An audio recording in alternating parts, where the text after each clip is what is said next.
glamour-filled QI Knight of 1,000 Stars, spread-eagled on my casting couch are Josie Lawrence, the stunning Johnny Sessions, the gorgeous, pouting Rich Hall, and Aaron Davis.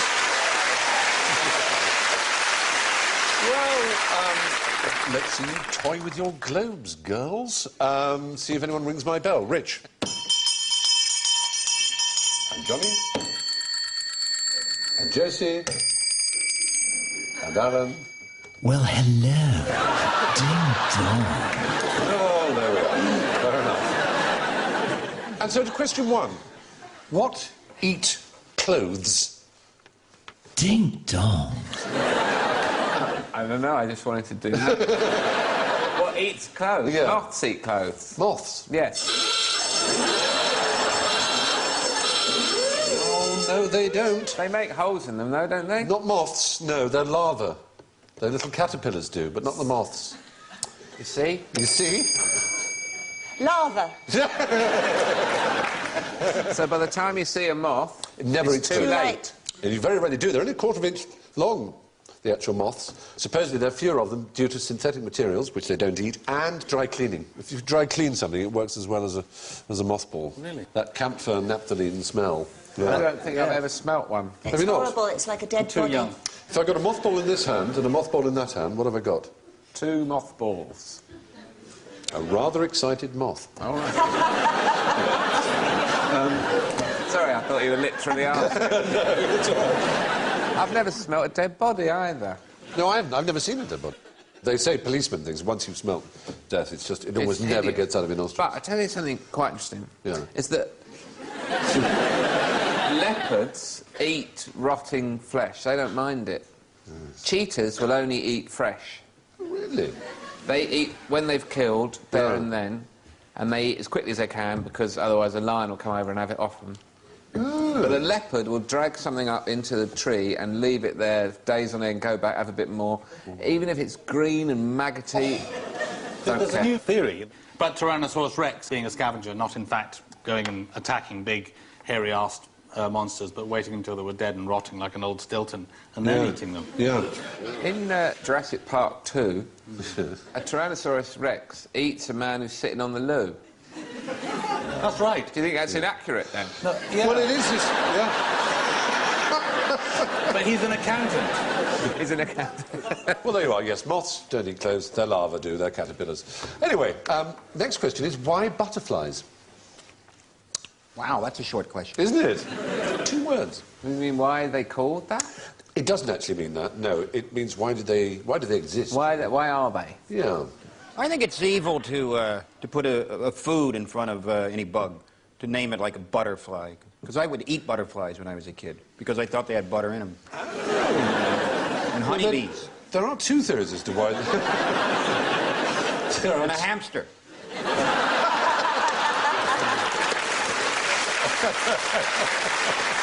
Because, you know, you're 4 years old, you don't know better. And we were poor. There are 2 theories as to why they're called butterflies. One is that it's from a Dutch word which means excretes butter. There was this theory that they actually shat butter early on. And the other is that it's from Anglo-Saxon, that the most common butterflies in England when the Anglo-Saxons invaded Britain were yellow and were butter-coloured. It's as boring as that. But no, the reason they exist, they're quite a late addition, as it were, to the family of creatures, compared to their closest something relations. like that? When do they start, then, butterfly? They were around when I was a kid. Yes. For 100 million years before butterflies evolved, moths had been around, and it's generally believed that butterflies were kind of an evolution from moths, because moths have one big disadvantage. What is it about moths that's different from butterflies? That's the most obvious? They go around at the Go night. around at night. Yeah, and they get eaten a lot. Butterflies go in the day. Yeah. And the moths have been eaten a lot by bats. By bats. And so the idea was the butterfly... That's a bat. Yeah, there's a bat. Seen a moth there. Yeah. Well, not seeing, but hearing, yeah. It's heard a moth. It's sensed a moth. Sensed a moth, exactly. Precision of their echolocation is remarkable. But if you put cotton wool in their ears, they're useless. I mean, No, you're absolutely right. they bounce off the wall like Canadian This is how it squash was balls. discovered. It was actually in the 18th century. A French scientist put cotton wool in the ears of bats and saw that they were, and so he posited the idea that they had this extra sense. And then it was poo-pooed, and for 150 years it wasn't reconsidered. And we now know he was absolutely right. But they send out these signals that bounce back, exactly like sonar, only much more effective than sonar. Well, that's why they never bump into you as well at night. That's People right. get so scared of bats and they go like that, but they would never, ever bump into you. They'd always move I on. saw David Attenborough being interviewed, in which he said he once did a piece to camera for Life on Earth or something about bats, saying one thing that's never true about bats is you never get them caught in your hair. It's never true. They have such accurate bats. Stephen, can I tell you something about David Attenborough? Because he is my god. Ages ago, they're doing a column in one of the papers. Who would you most like to be like? And so I said, David Attenborough. I love the career he's had. I love his wisdom. I love his sense of adventure. And a couple of weeks later, the article came out. It was actually, who would you most like to look like? So there's a lovely picture of me next to David, and then, like, Toya Wilcox next to Audrey Hepburn. Little humour to go from David Attenborough to Richard Attenborough, and when he was directing the great Ben Kingsley and Gandhi. You probably know that I think there were maybe 1 million, possibly even 2 million extras during Gandhi's funeral, and the first assistant, the very famous and redoubtable David Tomlin, was told by Sir Dickie Attenborough to instruct the crowd as to how they may react. And he said to David Tomlin, I want you to convey to them, David, that Gandhi's died, and it's an extraordinary event, darling, an extraordinary event in the whole history of India, darling, that Gandhi is gone, that their god, their national hero is gone. So David Tomlin turned to the crowd and he said, right, listen up. Gandhi's dead and you're all sane. Excellent. Very good. Hey, I don't have an anecdote, but I have a joke. Go on. We're open to jokes, too. These 2 vampire bats in a cave, been flying around, and, you know, they like blood. Haven't had any in a while. One of them goes out on a recon, comes back, face just covered in blood. The other bat's beside himself. He says, wow, what happened?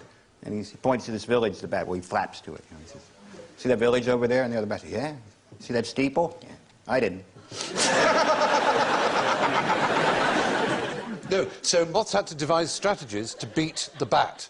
And some of them evolved to hear the bat's echolocation screeching, which humans can't hear, as you know, it's very high. And other ones decided to live during the day, and they became butterflies. Now, moths are all right at night. They like being in the dark. They like living in clothes in cupboards. Yeah.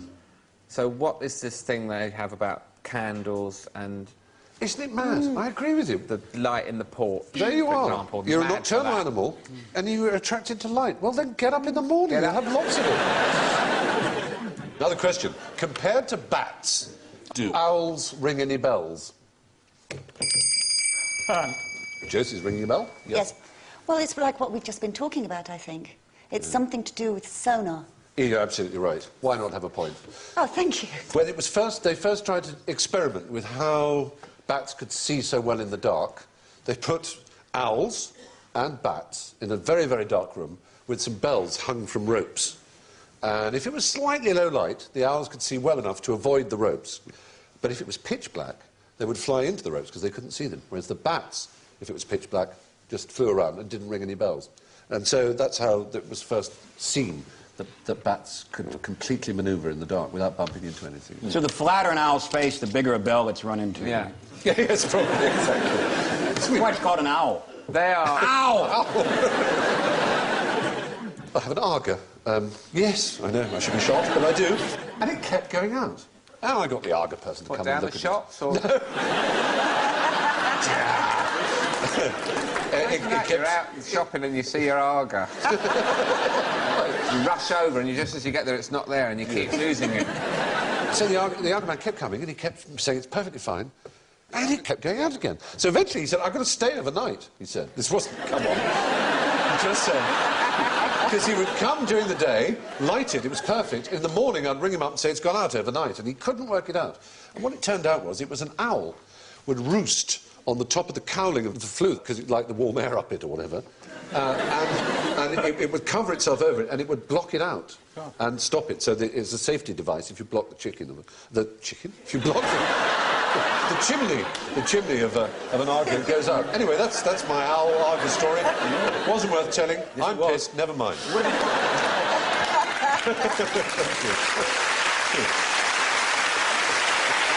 So there we are, ringing the bells. Next question. What is batology?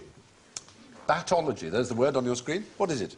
It is not the study of bats. Correct. You've saved yourself a big forfeit. Well done.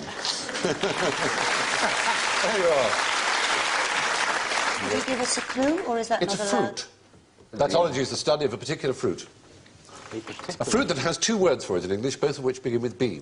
Banana. It's a native to Britain. And you can either call it a B or a B. Apple. Anyone in the audience? Plum. Bramble or blackberry? The audience is well up there. Blackberry. It's the study of blackberries. Very good. Well done. You may say it's not worth studying, but there are over 1,000 different species of bramble. No, there aren't. The study of bats is actually chiroptology. Alan, there's a plot for you here, mate, in your Jonathan Creek. Oh, you know, yeah. you're an old lady, come in, she's been picking blackberries, someone's been killed in the village, stabbed, and you go, she might be a batologist. Just a thought. So, now, what is batophobia? Fear of blackberries.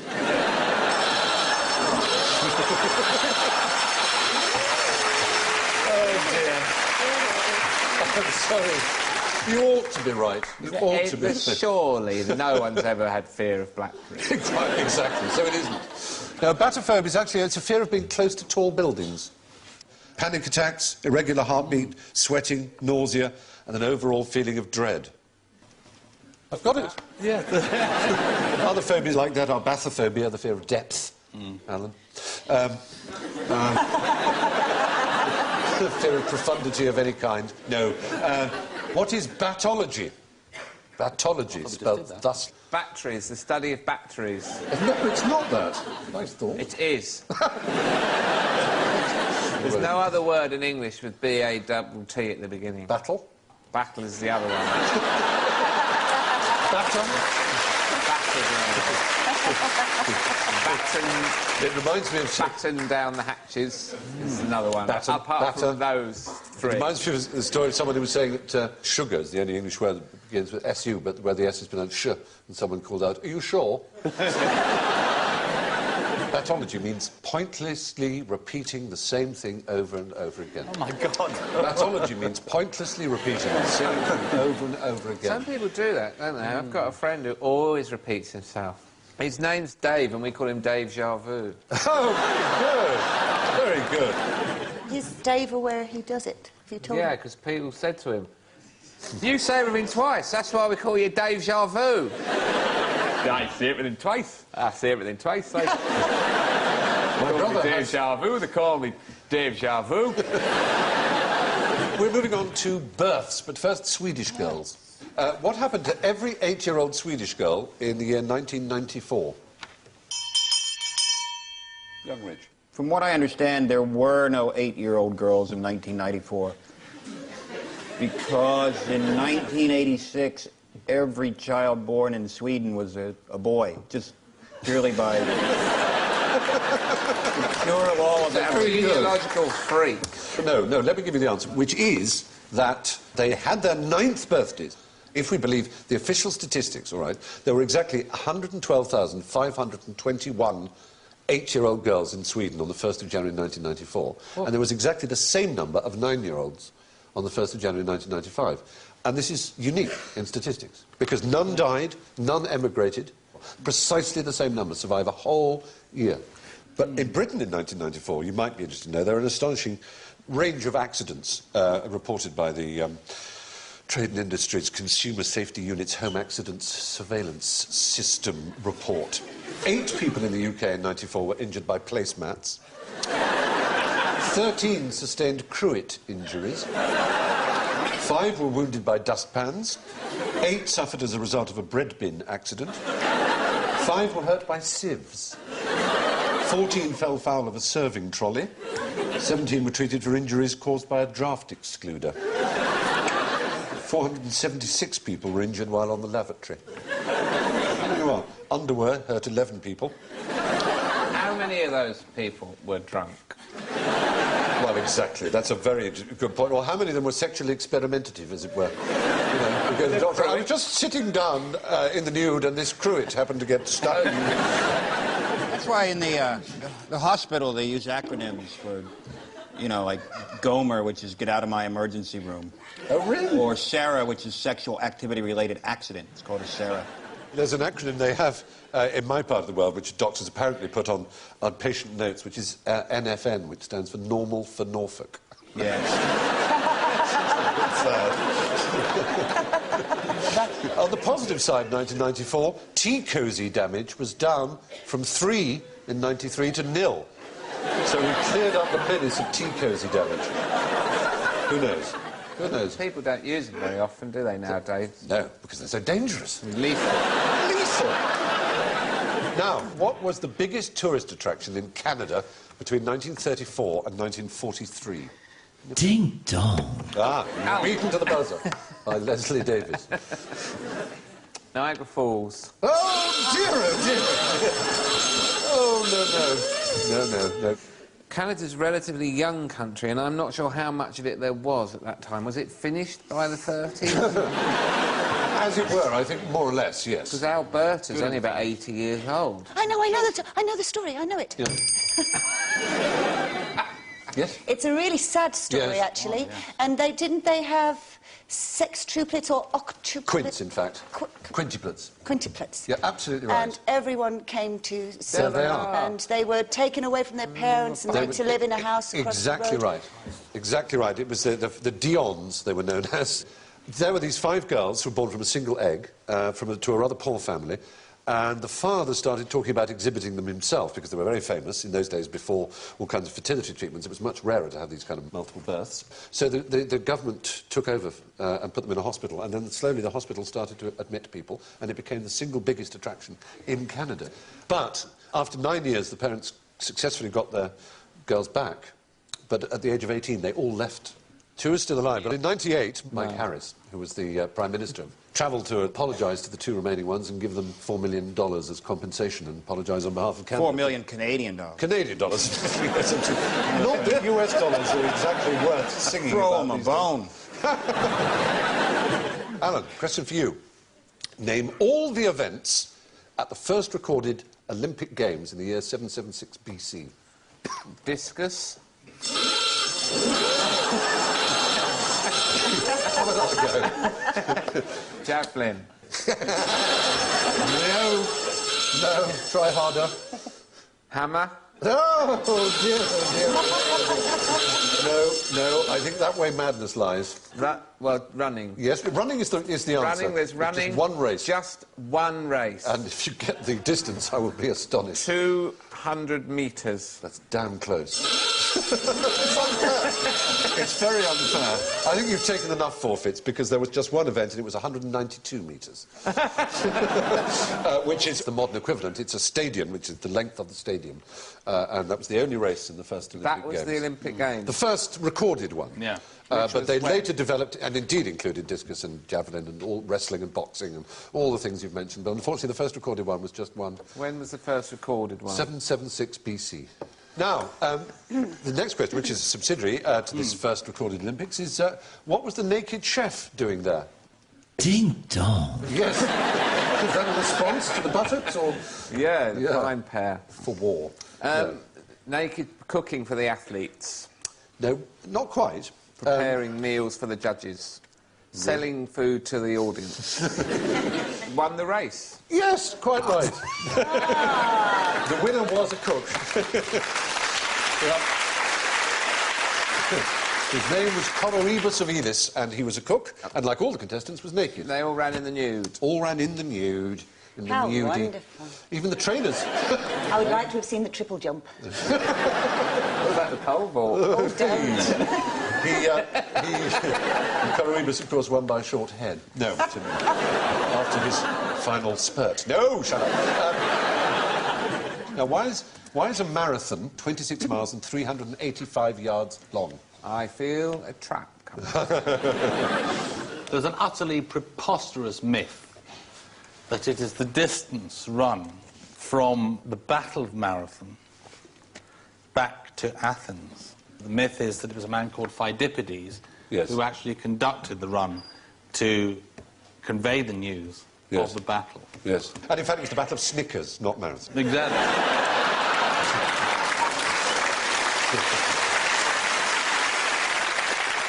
No, that's right. There is a fairly well-known story that a man called Pheidippides apparently ran from Marathon, where there'd been a battle against the invading Persians. According to Herodotus, who was born 6 years after the battle, and whose account is the nearest we have to contemporary one, Pheidippides ran from Marathon to Sparta, which is actually about 145 miles. No way! Yeah. 145 miles. Yeah, and then he ran all the way back again because the Spartans were having a holy day. But he died under the same... But he didn't die. According to Herodotus, he didn't die. I thought he There's did no die. record of him dying at all, no. It was 500 years later, in Plutarch and various other sources, this myth grew up. But the reason why the marathon is 26 miles, 385 yards, is the British royal family. Is it the distance from Windsor to St. James? Not Windsor to St James, but you're absolutely on the right lines. In 1908, there was Olympic Games held in London, and the marathon started outside a window in Windsor Castle, and half the royal family sat at the window going, "Oh, well done, go on, man, what fun," and they started. And the finish line was at the newly built White City Stadium, and it was exactly 26 miles, 385 yards, and for every Olympics afterwards, that was the settled length. Now, we pay our traditional visit, ladies and gentlemen, to the exam hall where all the candidates are writing with the wrong end of the pencil. It's the school of general ignorance. So fingers on buzzers, turn over your papers, and let's begin. Where were the first modern Olympics held? Still on Olympics? Yes. 1896 was the first year, Yeah. and I believe it was Athens. No. It's not correct, I'm afraid. No. Was it in Greece, though? No, it wasn't in Greece. I'm sorry about that. No? Was it London? No, you're in the right country, though. Damn. If you've got the place, I'd be very surprised. Johnny might, if I were to say A.E. Houseman, you might get the place. Salisbury? Nope. Shropshire. Shropshire is the right answer. Shropshire, Edge. Much Wenlock, as in on Wenlock Edge. Wenlock Edge, The town of Much Wenlock, from the year 1850, held Olympic Games. It's an extraordinary man called Dr. W.P. Brooks. 1896 was the first Olympics. And so people suggest, but Baron Coubertin, who was the founder, supposedly, of the modern Olympic movement, and he wrote about W.P. Brooks. Much Wenlock is a town in Shropshire, a county on the borders of Wales, and if the Olympic Games that modern Greece has not yet been able to revive, he wrote this in 1890, Coubertin, still survive today, it is due not to a Greek, but to W.P. Brooks. It is he who inaugurated them 40 years ago. And it is he, now 82 years of age, still alert and vigorous, who continues to organise and inspire them. So Coubertin came to Wenlock Edge, and he, being a baron, having influence and political connections, was able to do what this little country parson was not able to do, which was to get the rest of the country, the rest of the world. But King George I of Greece, of the Hellenes, sent a silver medal to be a prize at the Wenlock Olympics. So for 46 years before the first Athens Olympiad, as it's counted, there were Olympic Games that are recognised by the very man who is known as the father of the Olympic movement. Gosh. So let's hear it from That's W.P. wonderful. Brooks. But he died just a year before the Athens Olympics. So there we are. 2012, Hackney. Yeah, could be, couldn't it? Could be Hackney. Could be, yeah. Nothing Yep. wrong with Hackney. What I a live in Hackney. shithole. And kayaking down the Lee River. I used to live in Hackney. You can develop film in the Lee River, but you can't kayak down. Now, here's a question. Why was King Charles XIV of Sweden ashamed of his tattoo? It's Dudley Moore, isn't it? Charles XIV of Sweden. Well, because Bernadotte, one of Napoleon's have the right generals, answer. went to become king of Sweden, He did. and did Charles XIV, was that Bernadotte? It was. And he had a tattoo, I love Napoleon, on his arse. No. No. He wasn't appointed by Napoleon. He was actually appointed by the ailing Charles XIII. Napoleon regarded it as a joke. But Bernadotte had been a young revolutionary, a Jacobin. And he had a tattoo that said, "Death to Kings," as a young man. Wow. Then he was adopted by the old King of Sweden, Yes. Charles XIII, became Charles XIV, Yes. and was incredibly successful, and completely backed away from France, had an alliance with England, The Great and with Coalition, Russia, yeah. invaded Norway, became King of Norway as well, and the Bernadotte family still rules Sweden. Yeah. They are still the kings. It's very confusing, that period, because, I mean, Napoleon had Irish generals, he even had a Scottish general. Yeah. You know, just because you came from somewhere, you didn't have to fight for their army. No, indeed. Here's a question. Which Scandinavian king might you have in your mobile phone? Johnny? Gustavus Adolphus? No. King Nokia. No. No, it would be... King Ericsson. No, yes, I mean... King Motorola. No, actually in it, not as a King make-off. Sim. No. There was a King Harold who had a nickname. Bluetooth. Thank you. Bluetooth is the answer. Harold Bluetooth was the king neck who when I was so excited to get that right. He united Finland and Sweden and Norway, and when Ericsson and Nokia and all the others you mentioned were thinking of a unified approach to wireless connection between mobile phones, they called it Bluetooth in his honour. Oh, really? Because of him? Actually named Harold after Bluetooth. him? Yeah. We have the last question. What do St Bernards carry in barrels around their necks? Brandy. Johnny Woo! No, never had. Armagnac. It's a myth. Armagnac is a kind of brandy. It's just not a cognac. They never use casks in rescue work. Brandy, after all, would kill someone with hypothermia. Yes. They just do it for tourists. It's because of a painting in 1831 by Landseer. That's not the painting, incidentally, but... very good. Just done for tourism. The dog painted by Landseer was called Barry, and he was very handsome, and he'd rescued 40 people and was something of a hero. Unfortunately, he was killed by the 41st person, who thought he was a wolf. Oh, that's terrible. But in his honour, the handsomest St Bernard is always called Barry at the St Bernard Hospital. So why was Barry painted with a barrel round his neck, then? Occasionally they would carry milk and things like that, but certainly not brandy. Was St. Bernard a patron saint of skiers who need some brandy? Well, it's a pass, isn't it?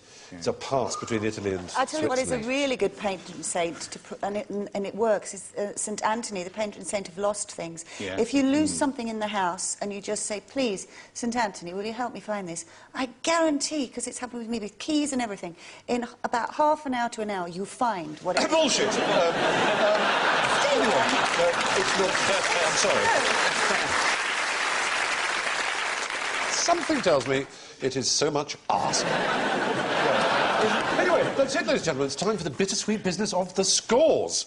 And here we are. I will have to go, I fear, in order of first to last.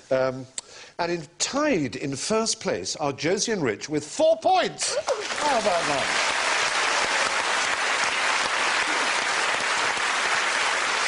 In third place, despite some magnificent knowledge, he did plunge into our traps a few times with -14. It's Johnny Sessions. But limping somewhat a few laps behind with, I think, a record-breaking -72 is Alan Davis.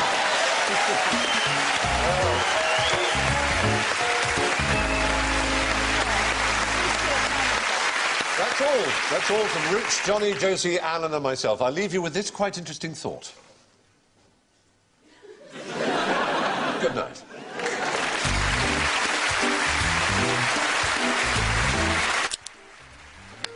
What is the commonest material in the world? Jim Davidson's. You must have a real answer. No, I can't better that. That was it. More cruel but really interesting stuff from QI over on BBC4 now. And there's some unique prizes to be won in the quite interesting quiz. Find out more by visiting the website at bbc.co.uk/QI.